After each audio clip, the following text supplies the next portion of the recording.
ये है मनुस्मृति कुरान के अंदर। अगर मनु ने कहते हैं हजरत नूह अलैहिस्सलाम को, तो मनु के नाम से नफरत करने लगे, मनुस्मृति फाड़ने लगे। अरे मनु उनके नाम पर वो गलत गढ़ ली है। स्मृति यादगार को ही तो कहते हैं, यह उनसे रिलेटेड चीजें। कोई उन्होंने जो कुछ लिखी कहीं लिखकर किसी मनु के नाम पर जो है वो छाप दी गई।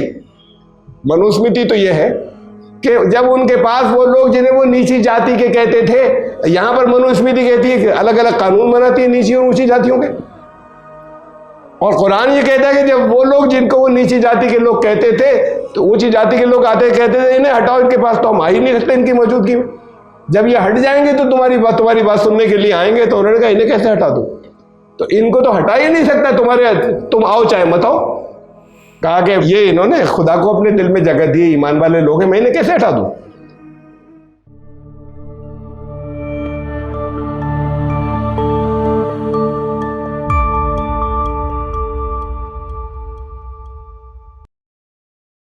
Subscribe the channel and press the bell icon to get an update. औज़ु बिल्लाहि मिनश शैतानिर रजीम, बिस्मिल्लाहिर रहमानिर रहीम। वमा नराका तबाका इल्लल्लज़ीना हुम अरादिलुना बादियर राय।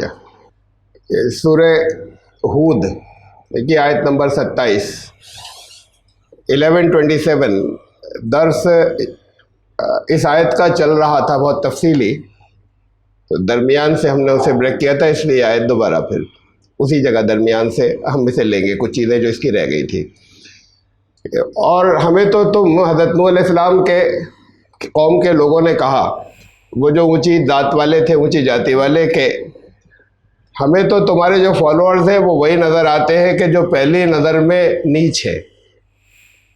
वमा नरा लकुम अलैना मिन फज़ल, और तुम्हारी बात भी यह है कि कोई तुम हमसे किसी मामले में कोई सुपीरियर नहीं हो, कोई बहुत तुम्हारे अंदर बड़ी क्वालिटी होती हमारे मुकाबले में।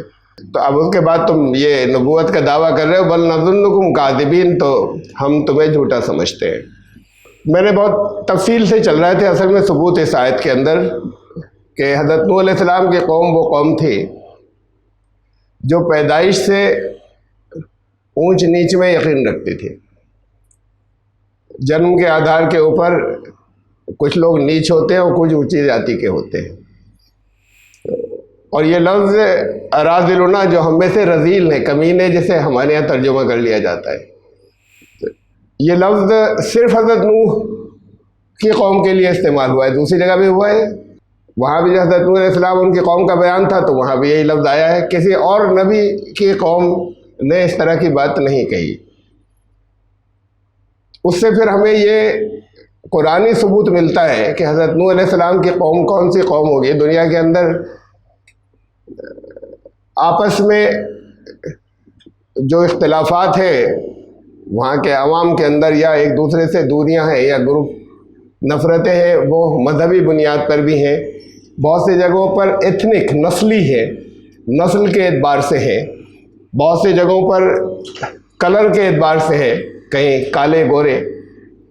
ये पैदाइश की बुनियाद पर पैदाइशी ऊंचे और पैदाइशी नीचे, ऊंच नीच, ये सिर्फ यहीं पर है। तो हज़रत नूह अलैहिस्सलाम के बारे में इसलिए यहाँ से हमें सूरह नूह से एक इशारा मिला। फिर मैंने और बहुत से सबूत दिए थे जब एक बात आ गई थी, ताकि बात ये एक अधूरी न रह जाए और लोग समझे कि ये एक ज़रा सी बात बस खींच तान के मिला दी, कि कुरान ही में और बहुत से सबूत है। वो मैंने सूरह नूह से वो आयत पेश की थी जिसमें यह था कि हज़रत नूह की कौम, जिससे साबित होता है कि हज़रत नूह की कौम वो कौम है जो उनके यहाँ तालीमात बिगड़ी तो आवागमन का अक़ीदा बन गया कि मरने के बाद इसी दुनिया में बार बार जन्म होते हैं और अलग अलग योनियों के अंदर लोग जाते हैं। ये सब कुरान से साबित है कि हज़रत नूह अलैहिस्सलाम की कौम वो कौम थी। हज़रत नूह अलैहिस्सलाम की कौम वो कौम थी, सूरह नूह की आयत मैंने रखी थी कि जिन्होंने इल्म फलकियात में, एस्ट्रोनॉमी के अंदर बहुत तरक्की की थी। और कुरान ने कहीं किसी और नबी के तस्करे में, किसी और रसूल के तस्करे में कायनात में जो अल्लाह की आयत है उनके हवाले नहीं दिए, कि उन्होंने अपनी कौम को ये बताया कि कायनात पर गौर करो। रसूलुल्लाह सल्लल्लाहु अलैहि वसल्लम, अब ये दुनिया उस वर्ज के ऊपर है कि जहाँ साइंटिफिक एक्सप्लोजन होने जा रहा है, तो रसूलुल्लाह सल्लल्लाहु अलैहि वसल्लम की जो कौम है, उनके जो मुखातब है, कुरान ने अब आने वाले लोगों से कहा कायनात पर गौर करो, कायनात में अल्लाह की आयात है, और बहुत ज़्यादा जगह जगह इसके हवाले दिए।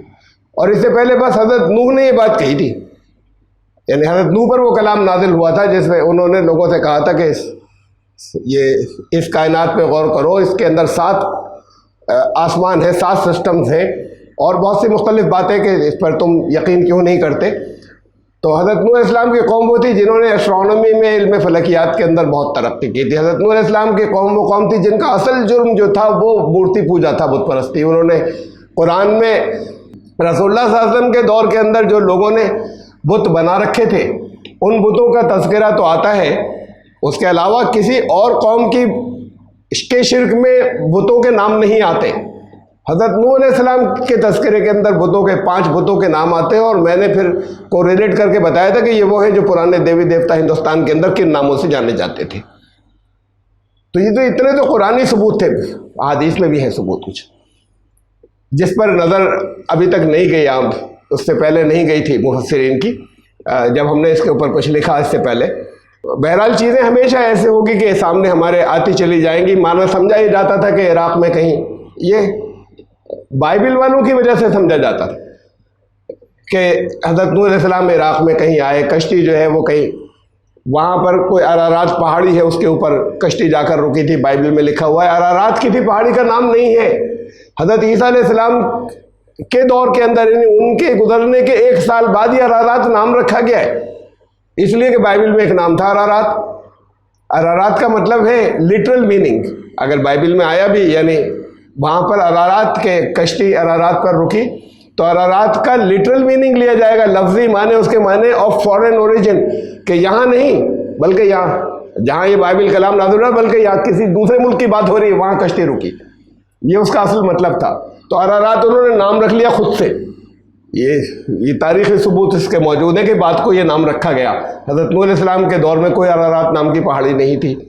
कुरान कहता है जूदी पर रुकी थी। जूदी मैंने आपको नक्शे में दिखाया, मैप में, गूगल मैप करके कहा, इधर ईरान के अंदर है, वही नाम है उसका। सैलाब कहाँ से शुरू हुआ? कुरान कहता है तनूर से शुरू हुआ। वो तनूर मैंने आपको मैप के अंदर दिखाया कि आज भी मौजूद है। कुरान जब नाम दे रहा है किसी जगह के, तो वो नाम क़यामत तक रहेंगे, वरना नाम लेने की ज़रूरत नहीं थी, ख़ास तौर से प्लेस करने की। तो वो मौजूद है, वो यहाँ हिंदुस्तान के अंदर मौजूद है, मलापुरम, ये केरला के अंदर मलापुरम में सी शोर, समुद्र तट के किनारे कश्ती रुकी थी। तो ये सारे ये चीज़ें मैंने सब पिछली दफ़ा आपको सबूत दिए थे, दिखाए थे। एक चंद चीज़ें खाली सिर्फ और देख लीजिए हज़रत नूह अलैहिस्सलाम के हिंदुस्तान से ताल्लुक़ के, कि यहाँ के जो किताबें हैं और यहाँ पर जो चीज़ें चली आ रही हैं, जो रिवायात चली आ रही हैं, उनमें बहुत ज़्यादा तज़किरे हज़रत नूह अलैहिस्सलाम के हैं। नाम जो है वो टाइटल वो मनु रखा गया है यहाँ पर, और मनु कोई एक नहीं था, 14 मनु हुए थे, उनमें से एक मनु, वो टाइटल यहाँ पर ये रखा गया। लेकिन उनका असल नाम भी दिया हुआ है भविष्य पुराण के अंदर।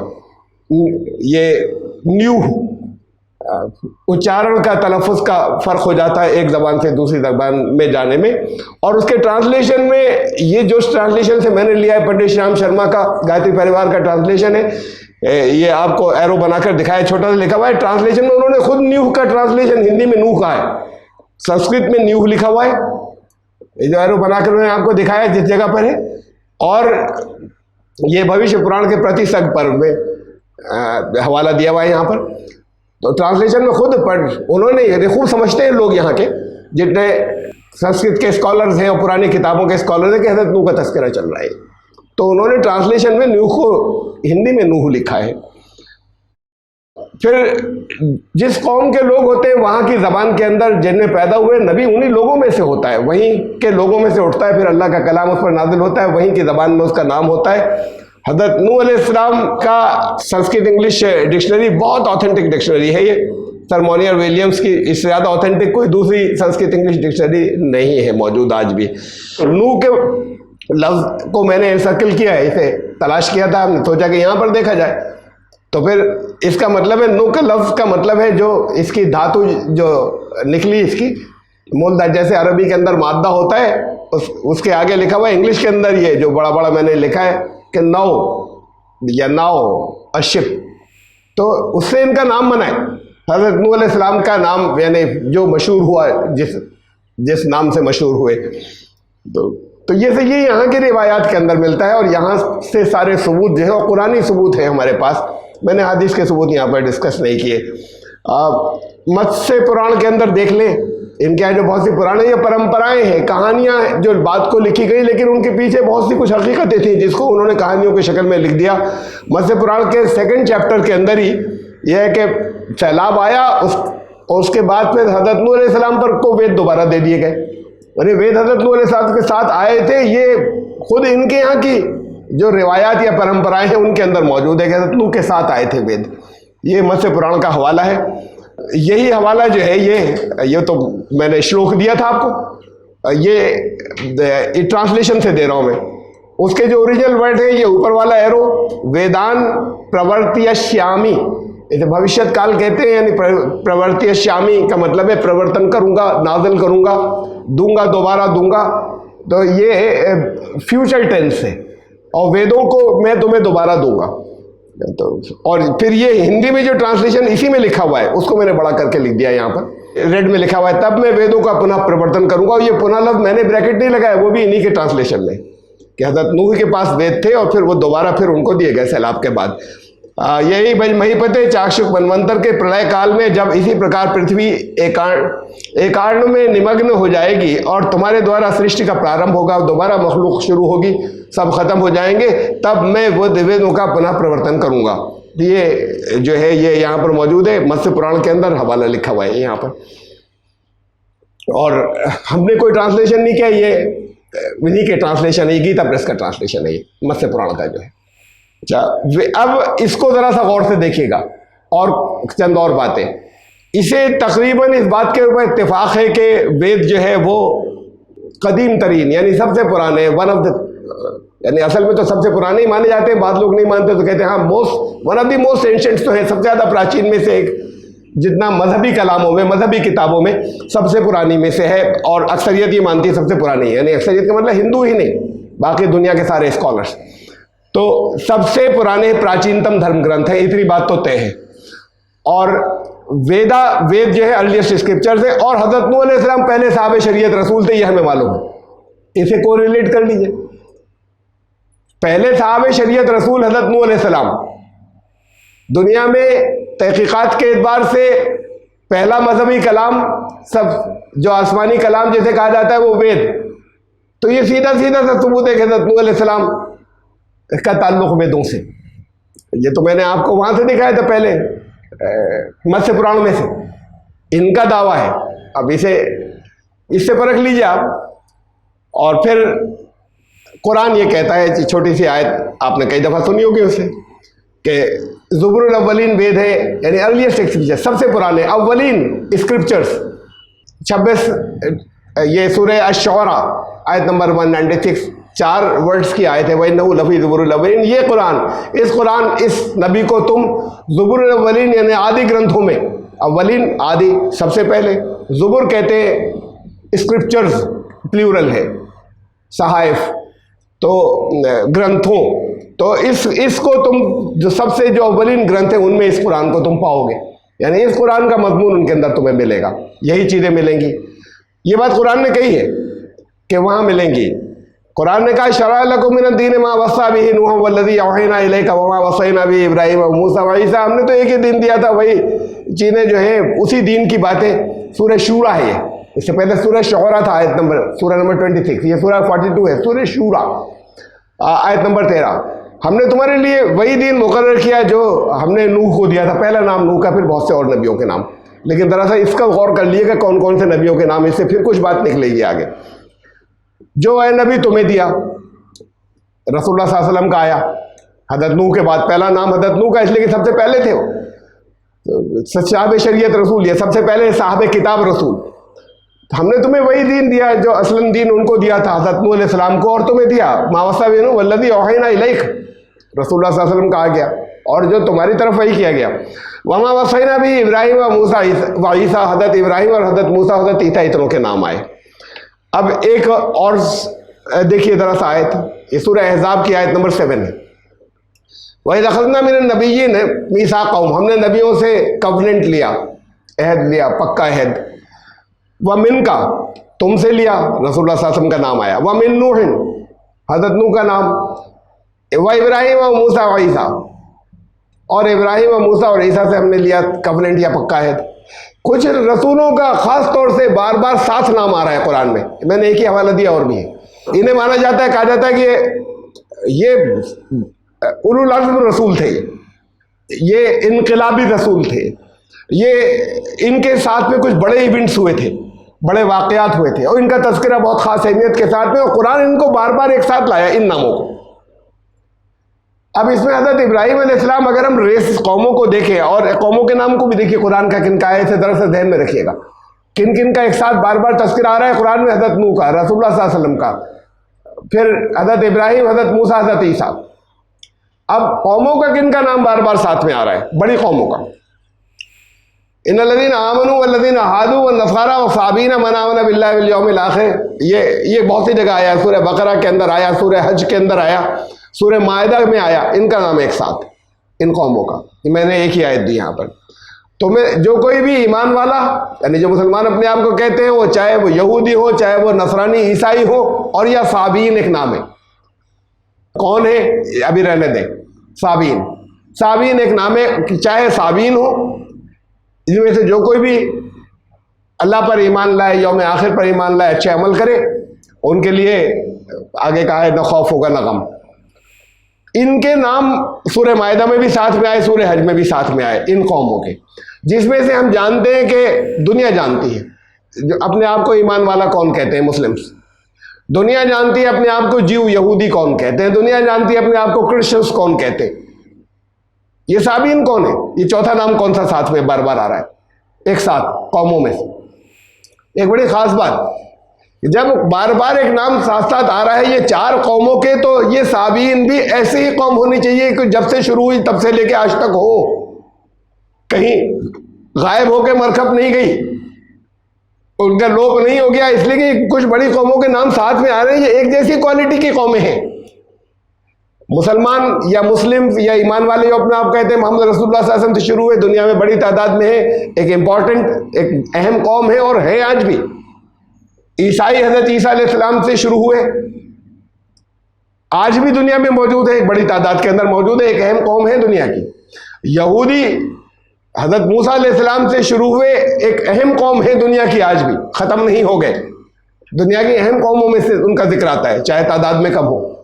ये साबीन कौन है, तो साबीन भी ऐसे ही कोई कौम होनी चाहिए जिनका जिक्र बार बार इन तीन के साथ में आ रहा है, कि जब से शुरू हुए तब से लेके आज तक हो दुनिया में मौजूद, दुनिया उन्हें जानती हो, अहम कौम हो। इतनी बातें तो होनी चाहिए, साबीन वो होंगे। ये लॉजिक से निकलती है बात के कुरान इसका नाम बार बार साथ में ला रहा है। अब जरा सा देखिए, कुरान ने मुस्लिम्स का नाम लिया, ज्यूस का नाम लिया, क्रिश्चियंस का नाम लिया, साबीन का नाम लिया एक साथ। अब साबीन कौन है, यह भी क्वेश्चन मार्क है। ऐसे ही होने चाहिए कोई कि जब से शुरू हुए तब से आज तक हो, और इंपॉर्टेंट भी हो, अहम हो दुनिया के अंदर।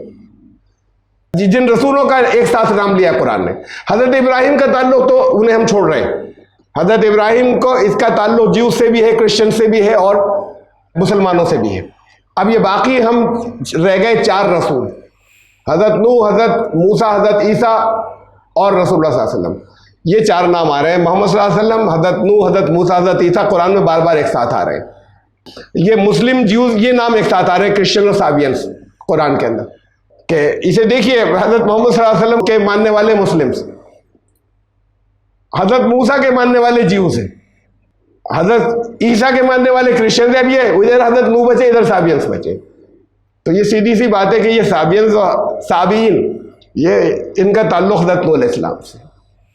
तो हजरत नूह अलैहिस्सलाम की कौम, नंबर एक बात, हजरत नूह अलैहिस्सलाम जितनी चीज़ें इससे यहाँ से साहब में बताता चला आया, और पिछला दर्स सुन लीजिएगा जिन्हें इस पर ज़्यादा और तफसील से देखना है। और तफसील से देखना है तो सूरह 26वीं सूरत जो है उसमें जहाँ हजरत नूह अलैहिस्सलाम का तज़किरा है, फिर उस दर्स को देखिएगा, वो और ज़्यादा तफसील से।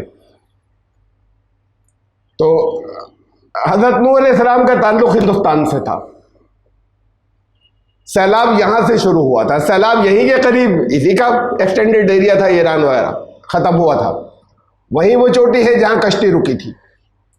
हज़रत नूह अलैहिस्सलाम का ताल्लुक हिंदुस्तान से था। इस कौम को कुरान ने साबीन कहा है। यहाँ पे इंडियन कौमों को, इंडियन मज़ाहिब का कंबाइंड नाम कुरान के अंदर साबीन है। तो ये हज़रत नूह अलैहिस्सलाम की कौम है जो जिनके बचे हुए, जिनके ये अपने आप को सनातन धर्मी कहते चले आ रहे हैं। और हज़रत नूह अलैहिस्सलाम ही का ताल्लुक जो था, और ये वेदों का ताल्लुक हज़रत नूह अलैहिस्सलाम से था, उन पर नाज़िल हुए थे। अब इनकी किताब खोई हुई, नबी खोया हुआ है, किताब है, कहते हैं कि ये ईश्वर की तरफ से आई, अल्लाह की तरफ से आई।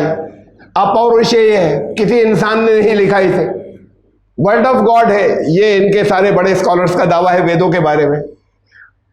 खुदा जमीन पर खुदा कर दे गया या किसी इंसान को सिलेक्ट किया कलाम नाजिल करने के लिए? इंसान का नाम गायब है कहीं। अवतारवाद का अकीदा ये वैष्णव में था खाली, बाकी किसी में नहीं था। हिंदुओं में बड़े बड़े जो ग्रुप चले आ रहे हैं, वैष्णव, शैव और शाक्त, अब ये सब आपस में गड़बड़ हो गई ये पिछले 50 साल से। वरना इनमें तो आपस में झगड़े लड़ाइयां रहा करती थी। जो खुदा को विष्णु के नाम से मानते थे, सबसे सुप्रीम जो है वो विष्णु है इनमें, और जो इसके अंदर सबसे सुप्रीम, सबसे बड़े शिव को मानते थे, वो फिरका सारे, उसमें बहुत से फिरके वो शैव कहलाते थे। और जो शक्ति को मानते थे कि ये सुप्रीम है, वो शाक्त कहलाते थे। इनमें आपस में बड़े इख्तिलाफात और झगड़े थे। हम सबको मानने लगे। तो ये जो अवतारों का अकीदा है कि जमीन पर बार बार आते हैं, ये शैव का नहीं था, ये वैष्णव मत का था कि विष्णु ने अवतार लिया रामचंद्र जी की शक्ल में, श्री कृष्ण की शक्ल में, और बहुत से नाम आते हैं अवतारों के।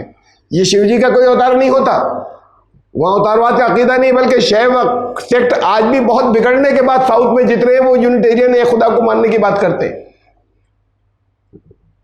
तो फिर ये सब, ये लिंगायत और ये बहुत बड़े बड़े फिरके हैं शैव, उनके मानने वाले शिवा को, शिव को, वो एक खुदा की बात करते हैं। वो ये नहीं कहते कि उनका कोई अवतार लेकर आया।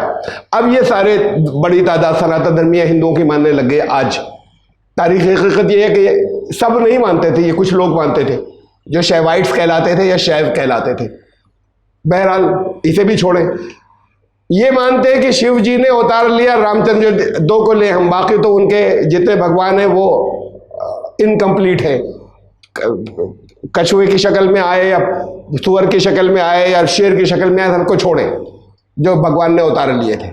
उसमें से इंसानी शक्ल के अंदर ये दो आए, रामचंद्र जी और श्री कृष्ण। श्री कृष्ण और रामचंद्र जी इंसानी शक्ल के अंदर, यानी खुदा इंसानी शक्ल में आए। तो रामचंद्र जी से पूरी दुनिया के अंदर कोई सनातन धर्मी स्कॉलर नहीं कहता रामचंद्र जी ने वेद दिए। वेद को खुदा का कलाम कहते हैं। अगर खुदा इंसानी शक्ल में आया था तो जो कुछ वो कहता वो वेद होता। ये कहा जाता वेद वो लाए, या ये जो कुछ वो बोल रहा है वही वेद है। रामचंद्र जी जो कुछ बोल रहे हैं, तो पूरी दुनिया के अंदर एक भी सनातन धर्मी, एक भी हिंदू रामचंद्र जी का ताल्लुक वेदों से नहीं जोड़ता।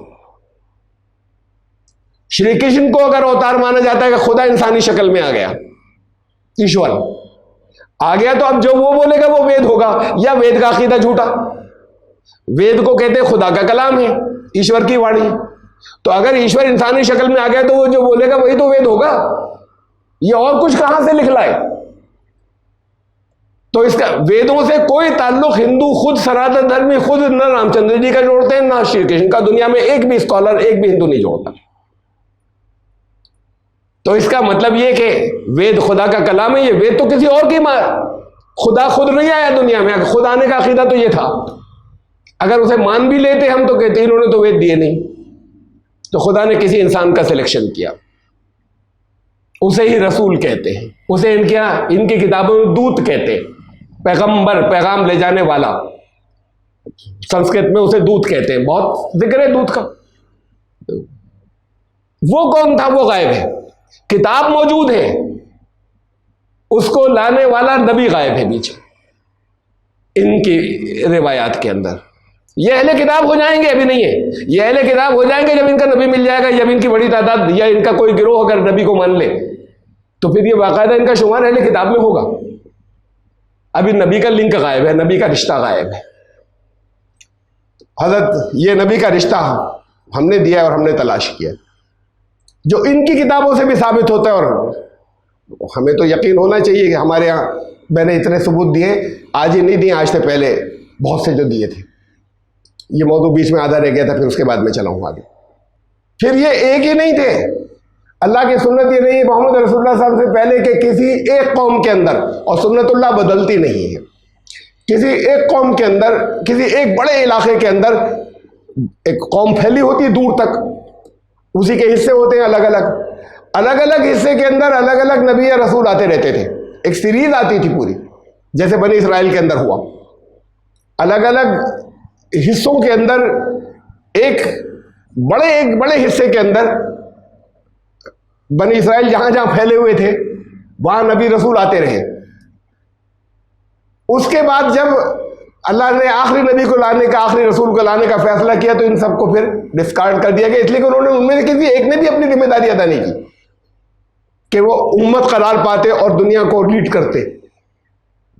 तो जब वो सारे के सारे सब जगह फेल हो जाते तो फिर अल्लाह दूसरी जगह दूसरी कौम को सिलेक्ट करता है। अब चूंकि क़यामत तक के लिए थे और रसूल नहीं आना है, तो अब यहां तो ये एक ही सिलेक्शन था मोहम्मद रसूल सल्लल्लाहु अलैहि वसल्लम का। इससे पहले तरीका यही था कि एक बड़े हिस्से का सिलेक्शन होता था और वहां उसके अलग अलग हिस्सों के अंदर नबी रसूल बहुत से आते थे, एक नहीं। कुरान कहता है हजरत नूह के बारे में, क्या कहता है, कज़्ज़बत कौम नूहिल मुरसलीन, बहुत से रसूल भेजे गए इस कौम की तरफ। किस कौम की तरफ? कौम नूह की तरफ। यानी खास तौर से जो सबसे प्रोमिनेंट रसूल है वो तो हजरत नूह अलैहिस्सलाम है, तो इनको कौम नूह कहा गया जो हिंदुस्तानी कौम थी। लेकिन यहां एक ही नहीं, बहुत से रसूल आए हैं, कहा इन्होंने रसूलों को झुटलाया। बहुत से और कौन? एक हजरत आदम को तो आप सब अब जानते हैं कि उनका ताल्लुक हिंदुस्तान से था, हमारी बहुत सी रिवायात के अंदर है, और फिर उसके और अलग बहुत से सबूत हैं जो मैं यहाँ पे नहीं ले रहा कि हजरत आदम का ताल्लुक हिंदुस्तान से था। और हजरत आदम और नूह के बीच में ये बाइबल के तो सारी जो जितनी भी जीनोलॉजी है कि कौन किसका बेटा कौन किसका पुत्र, वो तो सब आज साबित हो चुका है गलत है। इनके बीच में एक लंबा अरसा है हजरत आदम और नूह के, उसमें दरमियान में बहुत से अंबिया आए, इस कौम के अंदर आते चले गए, हिंदुस्तान के अलग अलग हिस्सों के अंदर। कौम नूह ने उन सबको झुटलाया। आखिर में ये सबसे बड़े रसूल जहां पर एंड हुआ इन पर नबूवत का सिलसिला, वो हजरत नूह अलैहिस्सलाम था, यहां पर आने का सिलसिला। उन्होंने तो इससे ये मालूम होता है कि बहुत से आए हैं नबी रसूल।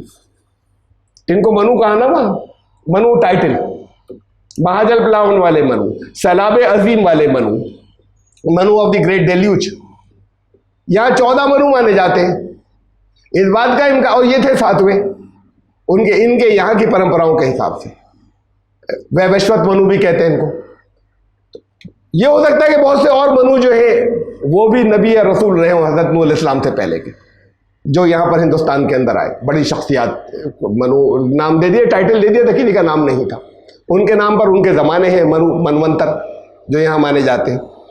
तो बहरहाल उन्होंने कहा, मैं फिर वहाँ वापस आ रहा हूँ आयत के ऊपर, वमा नरा का तबा का राय, हम तो सिर्फ देख रहे हैं कि सरसरी नजर, देखते ही नजर आ रहा है कि तुम्हारे पास तो ये नीच लोग बैठे हुए, नीची जाति के रजील लोग बैठे हुए तुम्हारे पास। हम आए कैसे? सवाल ये, मतलब ये था कि बड़ी ये ऊंची जाति वाले कहते तुम्हारे पास बैठे कैसे, इन्हें हटाओ, पहले साथ नहीं बैठ सकते हम इनके, जब ये हटे तो हम आए, तुम्हारी बात कहां से सुने। वमा नरा लकुम अलैना मिन फज़लिन बल नज़ुन्नुकुम काज़िबीन, और तुम्हारे अंदर भी हमारे मुकाबले में कोई सुपीरियॉरिटी हो। आई थी पहले बातें, आगे फिर आएंगी। कोई फरिश्ते तुम्हारे साथ नहीं है, कोई खजाने तुम्हारे साथ नहीं है, कोई हमसे कुछ अलग चमत्कार होते तुम्हारे पास, वो भी कहीं नहीं। तो फिर मतलब तुम्हारी बात क्यों माने, फिर तो झूठी बोल रहे हो तुम, हम तुम्हें झुटलाते हैं। काला या कौम है, हजरत नूह ने कहा, ए मेरे कौम के लोगों, मैं तो तुम्हारे पास दलीलें लेकर आ रहा हूं, जो चीज लेके आया हूं, ये क्या जवाब हुआ? तुम्हारे पास एक कलाम लाए हो, तुम कहते हो चमत्कार किधर है, तुम कहते हो ये कौन से लोग बैठे हुए, ये क्या जवाब हुआ? तुम्हारे पास जो चीज लेकर आया उसे पर को अकल की बुनियाद पे, मैं दलील की बुनियाद पे रखा जाएगा। कुरान के बारे में कुरान बार बार यही तो कहता है कुरान कि दलील की बुनियाद पे क्यों नहीं परखते इसे। तो तुम इसे देखो, मैं तुम्हारे पास कुछ सबूतों के साथ आया हूं, कुछ दलीलों के साथ में आए, जो कलाम में लेकर आए हो उसके अंदर जो चीजें उन्हें रिजेक्ट करो, उस पर बात करो, अकली बुनियाद पर बात करो। ये क्या दलीलें तुम लेकर आ रहे हो कि चमत्कार दिखाओ तो तुम्हें मानेंगे और तुम्हारे साथ में जो लोग हैं वो नीची जाति के हैं, मान रहे हैं। वह आता नहीं रहमत में निंदी, तो अल्लाह ने अपने रहमत से मुझे दिया अपना कलाम, मुझ पर अपनी रहमत जो है वो नाजिल फरमाई अपनी ख़ास इनायत से। फ़उम्मियत अलैकुम, और अब ये तुम्हें दिखाई नहीं दे रहा, वो सबूत दिखाई नहीं दे रहे किस वजह से अल्लाह ने मुझे सिलेक्ट किया, ये तुम्हें नजर नहीं आ रहा, उसकी तरफ से अंधे बने हुए हो। अनुलज़िमुकुमूहा व अंतुम लहा कारिहून, तो मैं तुम्हारे जबरदस्ती तुम्हारे ऊपर इसको चिपका दूं क्या? भाई दलील देखोगे, अब मैं जबरदस्ती तो चिपका नहीं सकता तुम्हारे ऊपर, फोर्स नहीं कर सकता। व अंतुम लहा कारिहून, तुम बच रहे हो उससे। तो असल चीज तो कलाम थी, उसे देखने की बात थी, उससे तुम्हें घिना रही, उससे तुम नफरत कर रहे हो, तो मैं क्या कर सकता हूं? तुम्हारे बीच में डायलॉग्स का सिलसिला गायब। तुम जिन चीजों की डिमांड कर रहे हो उनका मेरा दावा ही नहीं। ये कहा उन्होंने, ऐ मेरी कौम के लोगों, ला असअलुकुम अलैहि माला, मैं कभी तुमसे माल मांगा मैंने? बहुत बड़ी चीज है। नबियों ने, अल्लाह की तरफ से आए हुए नुमाइंदों ने, रसूलों ने, और रसूल के जो नुमाइंदे थे वो माल नहीं मांगते थे। आपको जगह जगह बड़े बड़े गुरु माल मांगते हुए मिलेंगे, तो वो माल नहीं मांगते थे, पैसे लाओ, धन। इन अजरिया इल्ला अल्लाह, मुझे अजर तो चाहिए अल्लाह से चाहिए, तुमसे दरअसल ये है इखलास। ये इखलास लाजिम है दावत के लिए, वरना दावत नहीं होगी। कि अजर हमारा जितना अल्लाह से, यहां कोई पोजीशन नहीं मिले तो ना मिले, यहां पर कोई अहमियत नहीं मिले तो ना मिले, यहां पर दूसरी कौमों से कुछ नहीं मिले तो ना मिले, यहां पर माल कमाने की कोई गुंजाइश नहीं मिले तो ना मिले, अल्लाह से चाहिए अजर। ये इखलास है। इस इखलास के साथ ही सारे नबी, और बहुत से नबियों का नाम आया कुरान में, यहाँ तो हज़रत नूह का तज़किरा चल रहा है, सबने यही कहा है, वहाँ यही फ़िक्र आया है कि हमें अपनी उजरत अल्लाह से चाहिए। अजर, जिसका तर्जुमा हम सवाब कर लेते हैं, अजर माने उजरत, मजदूरी। हमें अपनी मजदूरी, यानी हमने कुछ किया, अल्लाह ने हमें मुकर्रर किया, मजदूरी तो देगा, हम उससे लेंगे, तुमसे क्या ले, मजदूरी उससे चाहिए। अब देखिए यहां पर जो ये चलता है ना, एक अकीदा निष्काम योग, गीता से चला है, कहते हैं ये छोटी बात है, जन्नत चाहिए, उससे बदला चाहिए हमें, उसकी लालच के अंदर करें लोग। वो कहते हैं निष्काम योग, ये तो असल जो होना चाहिए ना, बिल्कुल बेलालच वाला, डिटैचमेंट, कुछ नहीं चाहिए, ये उसके खिलाफ है जो इस्लाम देता है। ये बड़े नीचे दर्जे की बात है। ऊंचे दर्जे की बात तो हमारे यहाँ कुछ नहीं चाहिए, कोई जन्नत नहीं, कोई किसी तरह का कोई इनाम नहीं, कोई उजरत नहीं, कोई मजदूरी नहीं, कोई अजर नहीं, हमें कुछ जरूरत नहीं है। ये है असल ऊंचा दर्जा, तो निष्काम योग। असल में तो ऊंचा दर्जा वाकई अल्लाह की मोहब्बत का है, तो उसमें इंसान परवाह, कुरान ने कहा, कुरान, लेकिन बार बार जो कसरत से गिनाया वो जन्नत की नेमतें गिनाई और जहन्नम की। वला ज़िक्रुल्लाह अकबर, अल्लाह की याद, ये इन सबसे ऊपर है, उसको याद रखना। तो ये एक जगह कह दिया बस, जरा सा तफसील से बात जन्नत और जहन्नम के तस्करे रखे, कहते हैं ये तो लालच और खौफ की बातें कर रहे हैं। हमारा ऊंचा जो हाई लेवल का फलसफा है वो ये है, इनसे कहो दुनिया में एक दिखाओ जिसके अंदर निष्काम योग हो। अरे कोई होगा तो एक। ये कितने बड़े बड़े गुरु, बाकी बात बहुत अच्छे हैं, बड़ी कॉमन सेंस की बात करते हैं, सब पैसों की बात करते हैं, इतनी फीस दो तो हमारे यहाँ आओ, सब पैसों की बात करते हैं, मैं नाम नहीं ले रहा यहाँ। वो भी जो बिल्कुल ढकोसले वाले हैं और बहुत बड़े हो गए हैं, और वो भी जो बहुत सेंसिबल हैं, अच्छे हैं, सब धन मांगते हैं और अलग अलग तरीके से पैसों की बात करते हैं। कौन निष्काम योग की बात करता है इनमें से? एक नाम तो लो, कोई अगर मिल जाए ऐसा जो निष्काम योग, यानी हमें कुछ नहीं चाहिए, हम तो बस उसकी याद में है, बस और कुछ नहीं चाहिए। अपने बच्चों को किसी स्कूल में भेजते ही तुम्हें चाहिए नहीं चाहिए, छांटते हो नहीं छांटते हो, कि जो देखोगे जहां पर मुस्तकबिल अच्छा होगा, रिवार्ड चाहिए तुम्हें। अपनी बच्चियों के रिश्ते कहां करते हो, रिवार्ड चाहिए तुम्हें, सब चीजों से बेपरवाह नहीं हो गए। अपना धंधा कैसे करोगे, रिवार्ड चाहिए तुम्हें, बेपरवाह नहीं हो गए। तो सब कुछ तो तुम कर रहे हो यहां इस दुनिया के अंदर, अपनी अक्ल की बुनियाद पर कि हमारा नफा फायदा किस में है, और बातें करते हो निष्काम योग के ना बदला कुछ नहीं, वहां भी कुछ नहीं। अरे जो यहां पर मांग रहा है वो वहां पर किसी बदले की बात ना करे, ऐसी कैसे हो सकता है? पहले तो यहां टेस्ट करा दो छोटी सी दुनिया के अंदर कि तुम्हें कुछ नहीं चाहिए, उसके बाद ये कहे कि वहां बड़ी दुनिया के अंदर भी हाँ तुम कह रहे हो तुम्हें कुछ नहीं चाहिए। तो पहले यहां टेस्ट करा दो अपनी जिंदगी, कोई नहीं निकलता जो उसकी बात करते हैं। बहरहाल कुरान ने ह्यूमन साइकी को नजर में रखा, इंसानी नफ्सियात को। ऊंचा दर्जा तो वही है, लेकिन बहुत रेयर कुछ लोग होते हैं। और रसूल चूंकि वो होते थे रोल मॉडल, तो रसूलों ने ये नहीं कहा मुझे कुछ नहीं चाहिए, रसूलों ने कहा अल्लाह से चाहिए, तुमसे नहीं जी कुछ चाहिए, ताकि तमाम लोगों के सामने ये बात जो है वो क्लियर कट हो जाए। अब कौन निकलते हैं ये बीच बीच के अंदर, जो जगह जगह कोई बड़े हजरत, कोई बड़े ऊंचे खानकाही कोई निकल आते हैं और वो जाने के बाद कहते हैं कि रसूलों से ऊपर के दर्जा अपना बनाते हैं कि नहीं नहीं हमें इन सब की जरूरत नहीं है, दुनिया की सारी चीजें और कैसी क्या इसके बारे में सोचना ही नहीं है, और हमें उसकी भी जरूरत नहीं है, वहां जो कुछ मिल रहा है हम तो बस अल्लाह वाले हैं। ये ऐसे अल्लाह वाले सब फ्रॉड है जो रसूलों से नबियों से अपने आप को ऊपर की बात करते हैं, आपको ऊपर होने के दर्जे की बात करते हैं। ऐसे अल्लाह वाले जो हैं वो सब या वाकई अच्छे लोग थे तो उनके साथ जो किस्से मंसूब कर दिए वो झूठे होंगे, वो खुद फ्रॉड नहीं होंगे, लोगों ने झूठे किस्से मशहूर कर दिए। उन्होंने कहा कि तुमसे कुछ नहीं मांगता, मेरे अजर तो अल्लाह के जिम्मे है। और एक बात ये भी सुन लो, तुमसे जब कुछ मांग नहीं रहा तो तुम्हारी बात क्यों मानूं, मैं तो तुम्हारे पास अल्लाह का कलाम ला के लेके आया, तुम्हें गौर करना है इसके ऊपर, इनको कैसे मैं हटा दूं। वमा अना बितारिदिल लदीना आमनू, ये ईमान लाए इन्हें कैसे हटा दूं मैं। ये है मनुस्मृति कुरान के अंदर। अगर मनु ने कहते हैं हजरत नूह अलैहिस्सलाम को, तो मनु के नाम से नफरत करने लगे, मनुस्मृति फाड़ने लगे। अरे मनु उनके नाम पर वो गलत गढ़ ली है, स्मृति यादगार को ही तो कहते हो, ये उनसे रिलेटेड चीजें। कोई उन्होंने जो कुछ लिखी कहीं लिखकर किसी मनु के नाम पर जो है वो छाप दी गई।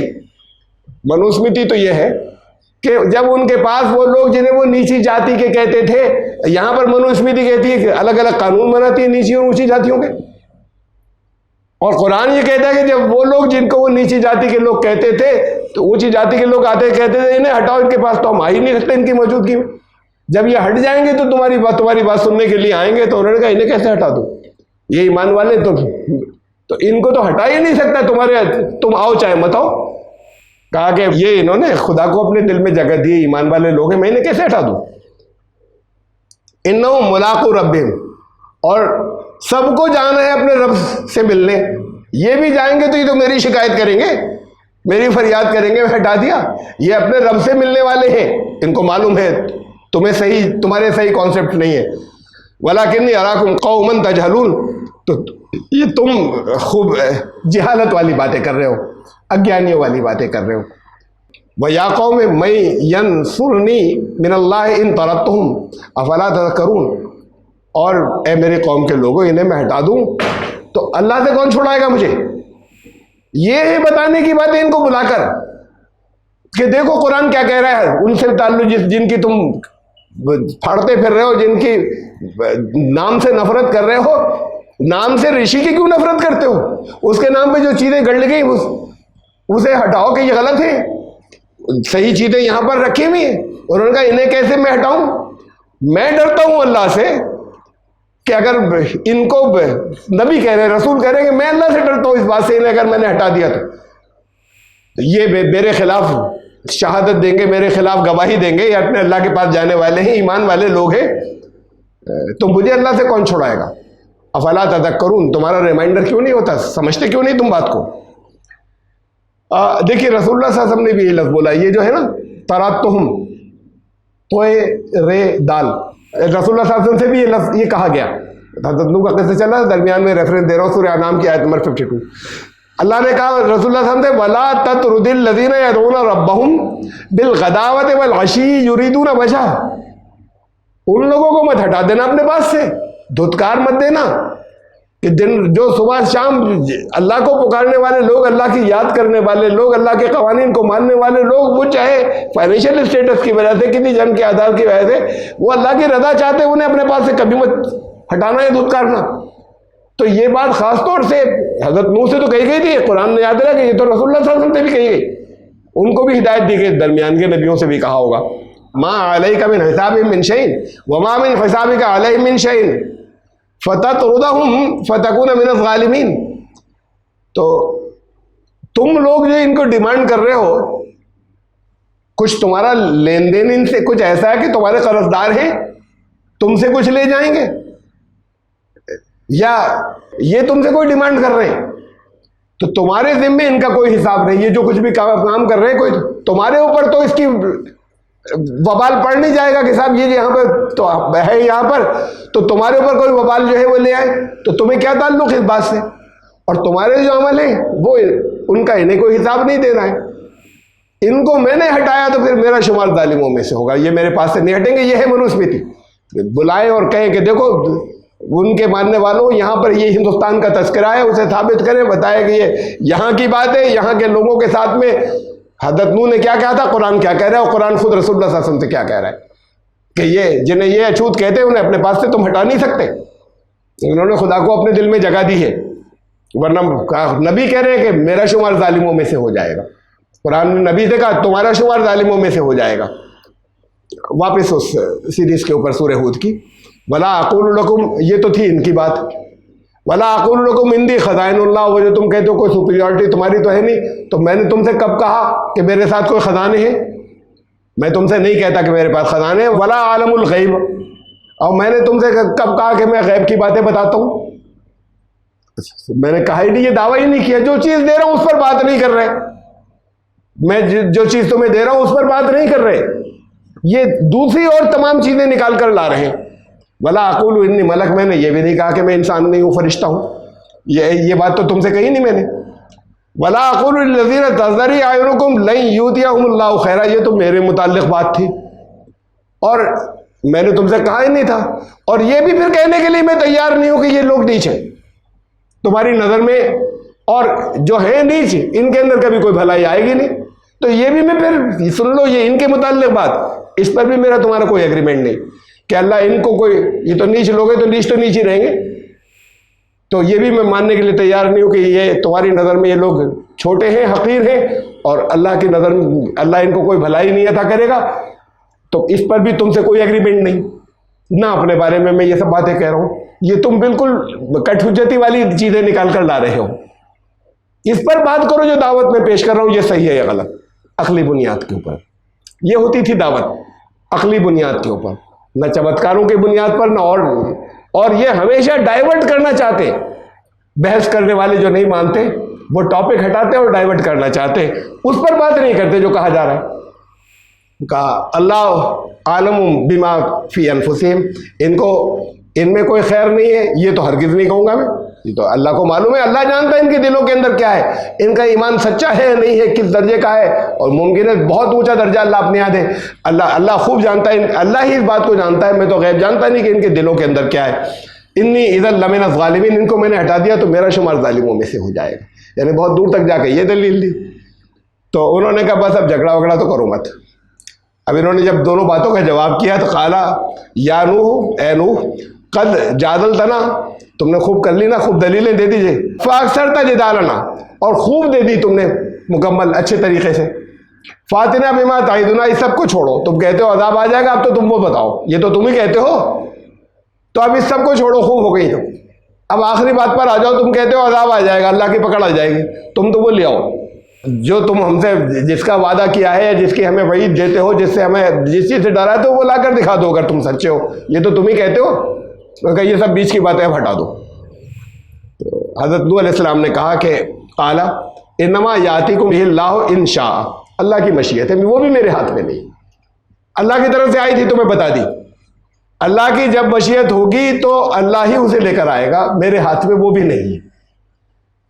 वमा अंतुम बिमुजिदीन, लेकिन जब आ गया तुम बच नहीं पाओगे, तुम आजिज़ नहीं कर दोगे अल्लाह को, अल्लाह के कानून के खिलाफ कुछ भी नहीं कर पाओगे तुम। जब आ जाएगा तो फिर तुम उस दिन बचोगे नहीं, मेरे हाथ में तो नहीं है, जब अल्लाह की मशीयत होगी तब आएगा। लेकिन इस बात को समझ लो, वला यनफउकुम नुस्सी इन अरदतु अन अंसह लकुम इन कान अल्लाह युरीदु अन युग़वियकुम, और अल्लाह का कानून अगर यही है कि तुम्हें गुमराही में रखना चाहता है, कर क्या है, अल्लाह का कानून रखना चाहता है कि मतलब तुम्हारे अमल की वजह से तुम गुमराह हो रहे हो, तो फिर अल्लाह का कानून वैसे ही फैसला करेगा। जब अल्लाह का कानून यही फैसला करेगा, तुम्हारे लिए अल्लाह का कानून यही फैसला करने जा रहा है, तो फिर मेरी जो खैर ख्वाही की कोशिश है, नसीहत, वो तुम्हारे काम आएगी भी नहीं, तुम्हें कोई फायदा देगी भी नहीं, चाहे जितनी नसीहत करना चाहो। नसीहत किसे कहते हैं? हमारे यहाँ वाज कहते हैं, वाज कह रहे बड़ी नसीहतें की। आते लोग, हजरत कुछ नसीहत कर दी है, जगह जगह जाते हैं किसी के पास। नसीहत अरबी में किसे कहते हैं, या आप उर्दू में तो जो भी समझते हो इसका मतलब। अरबी में नासिह कहते हैं दर्दी को, फटे हुए को सीने वाला, उसे कहते हैं नासिह। नसीहत का मतलब जो बिगड़ी हुई चीजें हैं वो सुधार कर दे दे तुम्हारी, यह है खैर ख्वाही असली। तो तुम्हारी जो चीजें गड़बड़ है उन्हें ठीक करके तुम्हें दे दे तुम्हारे लिए, यह है नसीहत या खैर ख्वाही। तो ये वाज नहीं। तो अगर अल्लाह ही के कानून ने ये फैसला कर लिया तुम्हारी हरकतों के बिना पर, तो फिर जाहिर है तुम मेरी नसीहतें नहीं सुनोगे, मेरी खैर ख्वाही की बातें तुम्हारे काम नहीं आएंगी। मैं तुम्हारी बिगड़ी बनाना चाहता हूँ, लेकिन तुम सुनोगे भी नहीं। और हुआ रब्बुकुम, वही तो रब है तुम्हारा, वो तुम सबका रब है। तुम्हें असल में परवान चढ़ाने वाला, तुम्हें उठाने वाला सब कुछ वो है। वह इलैहि तुरजाऊन, उसी के कानून का तुम्हें सामना करना है। मैं तो सिर्फ इत्तिला दे रहा हूँ, उसी की तरफ लौटाए जाओगे, मतलब उसी के कानून को तुम्हें फेस करना है। अल्टीमेटली ये होगा कि कहीं पर जाके घड़ा बढ़ जाएगा और तुम्हारी ये फाइनल सारी एफर्ट्स खत्म हो जाएंगी और तुम तबाही उस दिन तुम्हारे ऊपर आ जाएगी। उसी की तरफ तुम्हें लौटाया जाएगा, मतलब उसी के कानून की तरफ तुम्हें लौटाया जाएगा और तुम्हें फेस करना है। हम यक़ूलून इफ्तरा, कुरान जगह जगह दरमियान में एक वाक़या बताते हुए फिर बीच में बिटवीन दी लाइन्स कहते हैं इसे, बैनुस सुतूर, ये बीच बीच में कुछ चीज़ें जो है पॉइंट आउट करता जाता है और उसके बाद फिर दोबारा उस इवेंट या वाक़े की बात शुरू हो जाती है। तो ये दरमियान की बात है।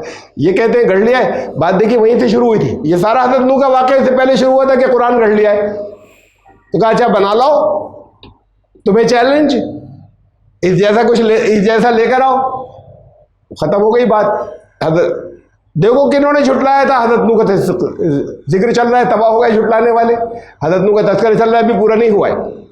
दरमियान में फिर उसी बात को दोबारा का ये कहते हैं गढ़ लिया है। कुल इन इफ्तरैतुहु, इनसे कहो कि अगर इसको मैंने गढ़ लिया है, मैं कहीं से गढ़ कर ले आया हूँ, बना कर ले आया हूँ, फ़अलैया इजरामी, मुझे ही भुगतना पड़ेगा। तुम्हें क्या परेशानी है? वाना बरीउम मिम्मा तुजरिमून, और तुम्हें जो कुछ भुगतना पड़ेगा फिर मेरे ऊपर उसकी जिम्मेदारी नहीं। जो जराइम तुम करते हो, जिन जराइम के जिम्मेदार तुम करार पाओगे, मेरी उसके ऊपर कोई जिम्मेदारी नहीं। मिम्मा तुजरिमून, और कहा फ़अलैया अजरामी, और अगर मैं जुर्म मैंने कोई किया है तो जिम्मेदारी मेरी। ये क्यों? ये कुरान ने ये कहा कि इन लोगों को बता दो, उस कंटेक्स्ट में कहा। हज़रत नूह अलैहिस्सलाम का तज़किरा चल रहा है। हज़रत नूह अलैहिस्सलाम की कौम जो है वो इसे मानती थी, इस बात को, law of cause and effect, कर्मों का फल तो मिलेगा, वैसे ही मिलेगा, शक्ल चाहे वो उनकी शक्ल में मानते हो। यहां भी दुनिया की बड़ी तादाद इस बात को मानती है। रसूलुल्लाह सल्लल्लाहु अलैहि वसल्लम का क्या ऐसा ये भाई चैलेंज दे दिया, बना लो। तुमसे दलीलों की बात कर ली कि इस पर बात करो, क्या चीज गलत है इसके अंदर, ये सही है या नहीं, अक्ल की बुनियाद पर आओ बात कर लो। ये भी नहीं कर रहे तो अच्छा फिर मैंने कुछ गलत किया है, इस बात को तो तुम लोग मानते हो कि जो गलत करेगा वो भुगतेगा। तो फिर छोड़ो, मुझे मेरा काम करने दो, तुम अपना काम करो। तुमने गलत किया, तुम ही मानते हो, तुम पर वबाल आ जाएगा।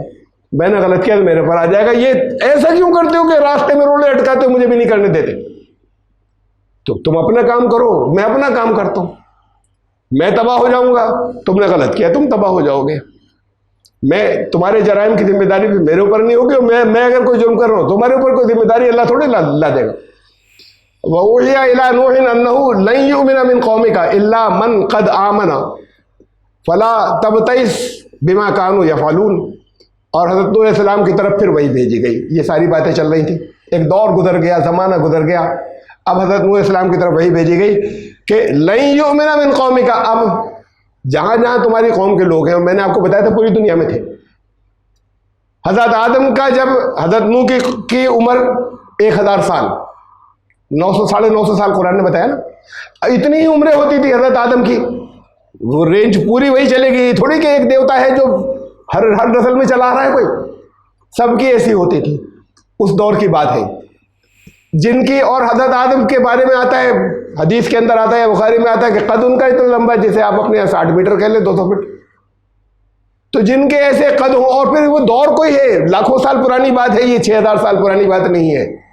जब ये कॉन्टिनेंट्स मिले हुए थे, ये हल्के हल्के करके फैलते जा रहे हैं, एक दूसरे से दूर होते चले जा रहे हैं, दरमियान में समंदर आता चला जा रहा है ये, और थोड़ी थोड़ी सी शेप भी बदल रही है। उन शेप्स को ये जो जियोलॉजी के जो माहिरीन है, उन्होंने एक्सपर्ट्स, उन्होंने बताया कि ये अरब और हिंदुस्तान एक साथ में मिले हुए थे, और ये बिल्कुल ऐसी है जिग्सा पजल, ये शक्ल के थे, एक दूसरे से अलग हो के दरमियान में बीच में समंदर आ गया। तो ये जब ये सब मिले हुए थे कॉन्टिनेंट्स आपस में, कहीं डालकर देख लीजिएगा इसको अपने गूगल के ऊपर, AI के ऊपर, चैट GPT के ऊपर, क्या कभी कॉन्टिनेंट्स ही एक साथ मिले हुए भी थे? फिर देखिएगा तफसील उसकी सारी कि हमारी मॉडर्न जियोलॉजी क्या कहती है, ये दरमियान में समंदर नहीं थे कहीं।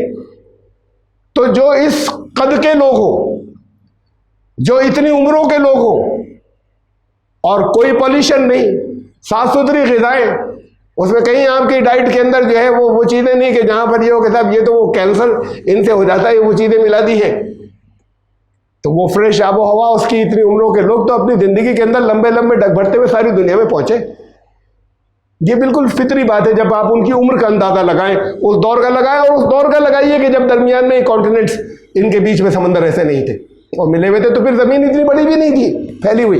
ये तो अब भी फैल रहे हैं और एक दूसरे से डिस्टेंस बढ़ाते चले जा रहे हैं। इसे पढ़ लीजिएगा तो उसको डालने के बाद, अब जितनी दूर है उतनी दूर नहीं थे, फासले उससे कम थे। जब दरमियान में समंदर नहीं थे, ये सिमट कर दरमियान में खुश्की का टुकड़ा, खुश्की थी सारी। तो इतने लंबे फासले नहीं थे जितने आज हैं, जमीन के एक हिस्से से दूसरे हिस्से तक। और इतनी उम्रें, ऐसी हेल्थ, ऐसे कद। तो कॉमन सेंस की बात है कि ये ऐसा नहीं है कि वो खाली आपके सुआर जैसी कोई जगह हो, उसके अंदर कहीं पर, जैसा हमारे पास तफसीर करने वाले कहते हैं, कोई छोटी सी एक जगह उसके अंदर वो बैठे रहे। ये तो 4 कदम चलेंगे तो पता नहीं कहां जाएंगे। और जिंदगी में, अपनी इतनी लंबी जिंदगी में जगह जगह इसलिए बिखरी, अलग अलग इंसान बिखरे जगह जगह, इतने लंबे अरसे के। छोटे छोटे थे, बहुत छोटी छोटी सी आबादियां जगह जगह हो गई दुनिया के अंदर। फिर वो और बात को बढ़ती चली गई हजरत नूह के दौर से। तो फिर ये सारे इतनी जगह बढ़ती चली गई। तो जब हजरत नूह अलैहिस्सलाम का सैलाब, इसलिए कि उनकी कौम सारे में फैली हुई थी, इसलिए सैलाब भी वो आलमगीर था, किसी एक टुकड़े में नहीं आया था। ये दलील लोग देते हैं हमारे बाद मुफस्सिरीन, उनको ये सारा पसमंदर नहीं है के अंदर लाते। हजरत नूह किसकी तरफ भेजे गए थे, उनकी उम्र कितनी थी, कद क्या थे, एरिया क्या था, 5000 साल पहले की बात नहीं है ये। तो उस वक्त दुनिया अलग अलग मुख्तलिफ, एक जगह से दूसरी जगह लोग कैसे पहुंचे, कैसे हुई है। तो ये किसी एक छोटी सी वैली वादी में नहीं थी, बाइबल से ले आए कि वहां पर इराक के उस इलाके के अंदर थे। तो कहा कि ये हजरत नूह की तरफ है कि अब कोई ईमान नहीं लाएगा, जो वही आई अल्लाह की तरफ से, तुम बहुत काम कर चुके हैं 950 साल, अब ये वो लोग हैं कि जो अपने अंजाम को भुगतेंगे, इनका घड़ा भर गया। फला तब इस बीमा कानू या फलून, तो ये जो कुछ भी करते रहे उस पर गम मत करो। नबी गम करते थे, दिल तड़पता था उनका, ये बार बार बताया। रसूलुल्लाह सल्लल्लाहु अलैहि वसल्लम से भी कहा, लाल्ला का बाखिर नफ्सक अल्लाह यकुनु मुमिनीन, अपने आप को हलाक कर दोगे कुड़ कुड़ कर इनके पीछे के, ये ईमान नहीं ला रहे। ये बहुत से और नबियों से कहा, हज़रत नूह से कहा कि इनके पीछे ज़्यादा अपने आप को मत भुलाओ, इसलिए क्या तुम कुछ भी करो इनको अब हलाक होना है। अब ये फाइनल उस लिमिट के ऊपर आ गए जब अल्लाह की तरफ से इन्हें सजा मिलेगी, पॉइंट ऑफ नो रिटर्न के ऊपर ये आ चुके। तो जो कुछ भी ये करते रहे थे। अब देखिए जरा सा एक बात, वनूहन इज़ नादा मिन क़ब्ल, ये दूसरी जगह से, जब हज़रत नूह ने अल्लाह को पुकारा, फस्तजबना लहू, हमने रिस्पॉन्ड किया, हमने जवाब दिया नूह को। फनज्जयनाहु व अहलहु मिनल कर्बिल अज़ीम, हमने नूह को बचा लिया सख्त बेचैनी से, अजीम बेचैनी और उस अदाब से। हजरत नूह ने दूसरी जगह बताया दुआ की थी, कबूल हो गई, अब अल्लाह ने उनको बचा लिया। कैसे बचाया, ये है आगे आ रहा है, जिसे हम अगली बार से लेंगे उनसे। ये नहीं हुआ कि कहा कि सैलाब आएगा ना तो ये जो जो ईमान लाने वाले जाएंगे वो सैलाब उनको छोड़ता हुआ निकल जाएगा उनके घरों को और बाकी सबको डिबो देगा। ये होता चमत्कार। उन्होंने अल्लाह को पुकारा, अल्लाह ने कहा अब तुम्हें बचा लेंगे, अब तो बाकी सबको हलाक होना है। तो ऐसे और सैलाब आलमगीर है, तो फिर उस सैलाब से अच्छे अच्छे लोगों को बचाता हुआ सैलाब नहीं जाएगा। अल्लाह ने कहा कश्ती बनाओ, यानी इस दुनिया के जराए जो है वो इस्तेमाल करो। वसनाइल फुल के भी आयुनिना, हमारी निगरानी में हमारी आंखों के सामने कश्ती उससे पहले नहीं बनी थी कभी। दरमियान में समंदर नहीं थे, आगे का तो समंदर था ना, या छोटे छोटे टुकड़े हो गए, थोड़े से कॉन्टिनेंट एक दूसरे से दूर हुए हो। हमारी निगरानी, हमारी आंखों के सामने कश्ती बनाओ, वही ना हमारी वही के मुताबिक बनाओ। ये पहली दफा वही इंसान की जरूरत के लिए, उस वक्त उनको बचने के लिए अल्लाह ने वही दी। कश्ती कैसे बनाते, वो कश्ती बनाओ। तो कश्ती बनाने की जरूरत पेश आई। अल्लाह ऐसी ना, इनको नबी को तो बचा लेता, नबी के मानने वाले थोड़े से हैं जिनको बचाना उन्हें बचा लेता, बाकी सबको सैलाब में डुबो देता। अल्लाह ही कर सकता है, नहीं कर सकता है, नहीं करता, कर सकता है। ने कहा कि सैलाब से बचना है, उस वक्त जो तरकीब बताई, बाकी डूब जाएंगे, तुम कश्ती बनाओ। और कश्ती नाम की कोई चीज कोई जानता नहीं था उस वक्त, ये पहली कश्ती दुनिया के अंदर बनने जा रही थी। तो फिर वही के जरिए रहनुमाई की, हाँ कायदे कानून बताएंगे हम कैसी हो, वो जो आर्शिबिदीस ने जो प्रिंसिपल्स दिए उसके मुताबिक कोई चीज जो है वो कितने पानी को डिस्प्लेस करती है, वो हटाए हुए पानी का वजन जो है वो इस कश्ती के वजन से ज्यादा होना चाहिए, तब वो नहीं डूबेगी। अब ये तो था नहीं वो प्रिंसिपल उस वक्त, ये सबसे पहली जगह मर्तबा तो आर्शिबिदीस ने दिया था अब 150 साल पहले। तो ये तो था नहीं कि कैसे क्या उसूल है जिसकी बना पर नहीं डूबेगी, और कल कोई बनी नहीं थी उससे पहले। तो कहा हम बताएंगे कानून, उसके हिसाब से बनाओ, कितनी चौड़ी हो, कितनी लंबी हो, कैसी हो, ताकि वो नहीं डूबे, उस कानून के मुताबिक बनाओ। वला तुखातिबनी फिल लज़ीना ज़लमू, और अब इसकी बात मुझसे मत करना, इसलिए कि ये जो कश्ती में नहीं बैठेंगे उन्हें तो डूबना ही है, सैलाब आएगा तो इससे कोई फायदा नहीं तुमको कि इन्हें बचा लीजिए, तुम ही नहीं बच सकते, तुमने कश्ती नहीं बनाई तो फिर मुझसे अब इसकी बात मत करना। इन लोगों ने जो ये वला तुखातिबनी फिल लज़ीना ज़लमू, यानी हजरत तुम बार बार बचाने की बात करते थे, अब इनके बारे में मुझसे मत कहना, इन्नहुम मुग़रक़ून, ये तो डूब जाएंगे सब। तो किसी चमत्कार से नहीं बचाया अल्लाह ने। और आज भी जो तूफान आने वाले हैं उससे बचने के लिए जो कश्ती बनाएगा वो बचेगा, ये समझ लीजिए, चमत्कार से नहीं बचेगा कि इनको छोड़ता हुआ अजाब जो आने वाला है वो बाकी सबको चाट के चला जाएगा।